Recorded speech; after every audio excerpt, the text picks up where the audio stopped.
Hello అండి. Welcome back to my channel. అమ్మో! ఈ కడాయి పన్నీరే చాలా కష్టమేమో అని అనుకునే వాళ్ళకి కూడా చాలా ఈజీగా ఇంట్లోనే, అది కూడా రెస్టారెంట్ స్టైల్‌లో కడాయి పన్నీర్ ఎలా చేయాలో ఈ వీడియోలో చూపించేస్తాను, చూసేయండి. దానికోసం ముందుగా ఒక పాన్ తీసుకొని అందులో 2 టేబుల్ స్పూన్ ధనియాలు, 1 టేబుల్ స్పూన్ జీలకర్ర, యాలకులు, 2 ఎండుమిర్చి, దాల్చిన చెక్క, అలాగే లవంగాలు, పెద్ద యాలక్కాయ కూడా వేసుకుని ఒక 5 మినిట్స్ ఫ్రై చేసిన తర్వాత అందులోనే 2 ఎండుమిర్చి, అలాగే హాఫ్ టీ స్పూన్ అయిన మిరియాలు కూడా వేసుకొని మంచి అరోమా వచ్చేదాకా వేపుకోండి. అలా వేపుకున్న దాన్ని మంచిగా మిక్సీలో వేసేసుకొని, అది కూడా చల్లారిన తర్వాత వేసుకోండి. వేసుకొని ఫైన్ పౌడర్లా చేసుకొని పక్కన పెట్టేసుకోండి. తర్వాత ఒక గిన్నె తీసుకుని అందులో పావు కప్పు దాకా పెరుగు వేసుకుని, అందులో 1 టీ స్పూన్ అనేది కారపొడి వేసుకొని, అదేనండి రెడ్ చిల్లీ పౌడర్, అది కూడా వేసుకొని, అందులో కొంచెం పసుపు, అలాగే తగినంత ఉప్పు కూడా వేసుకొని, ఉంటే కనుక కాశ్మీర్ చిల్లీ పౌడర్ కూడా వేసుకోండి. వేసుకుంటే మాత్రం టేస్ట్ మాత్రం అదిరిపోద్ది అండ్ రంగు కూడా బాగుంటుంది.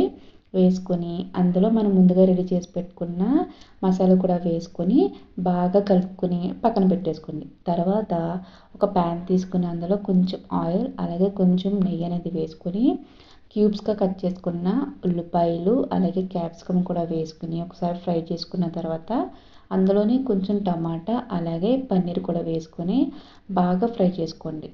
తర్వాత అందులోనే కొంచెం పసుపు, కొంచెం ఉప్పు కూడా వేసుకొని, అలాగే 1 స్పూన్ అనేది మసాలా కూడా వేసుకొని, అదే అండి ముందు రెడీ చేసి పెట్టుకున్నాం కదా ఆ మసాలా అన్నమాట. మసాలా కూడా వేసుకొని బాగా ఫ్రై చేసుకోండి. బాగా ఫ్రై చేసుకున్న తర్వాత అవి కూడా తీసుకుని పక్కన పెట్టేసుకోండి.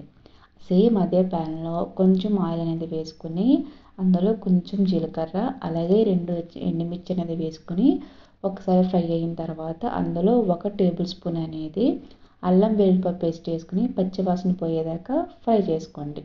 ఫ్రై చేసుకున్న తర్వాత అందులో మీడియం సైజ్ ఉల్లిపాయ అనేది సన్నగా కట్ చేసుకున్నది, అలాగే 1 లేదా 2 పచ్చిమిర్చి, కారం మీకు సరిపడినందుకు కారం వేసుకోండి.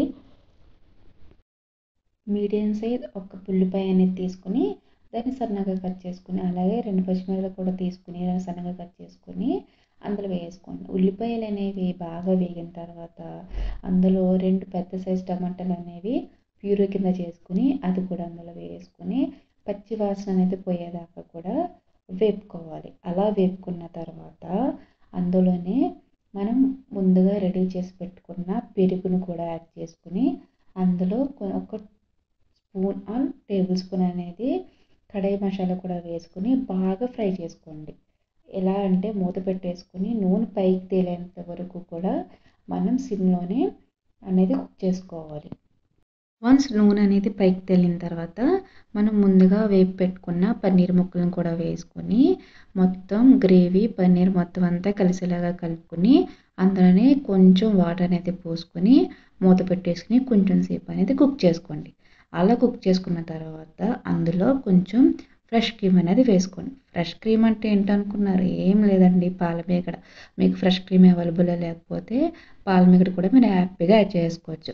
పాలమీగడ కూడా వేసుకుని పాలమీగడ కూడా యాడ్ చేసుకున్న తర్వాత ఇంకొక 10 నిమిషాలు లేదా 5 నిమిషాలు అనేది కుక్ చేసుకుని లాస్ట్ని దింపేసే ముందు కొంచెం ఫ్రెష్ క్రీమ్ అలా ఉంటే కనుక కసూరి మేతి కూడా వేసుకోండి.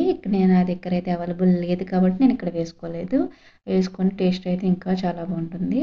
వేసుకొని వేడి వేడిగా చపాతీ కానీ, రోటీ కానీ, పుల్కా కానీ, బటర్ ఏదైనా సరే అద్భుత. ఒకసారి తప్పకుండా ట్రై చేయండి. ట్రై చేసి ఎలా వచ్చింది ఏంటనేది నా కామెంట్ సెక్షన్లో తెలియచేయండి. ఓకేనా? ప్లీజ్ అని సబ్స్క్రైబ్ చేసుకోండి. అందరూ చూసి వెళ్ళిపోతున్నారు తప్ప సబ్స్క్రైబ్ అనేది చేసుకోవట్లేదు.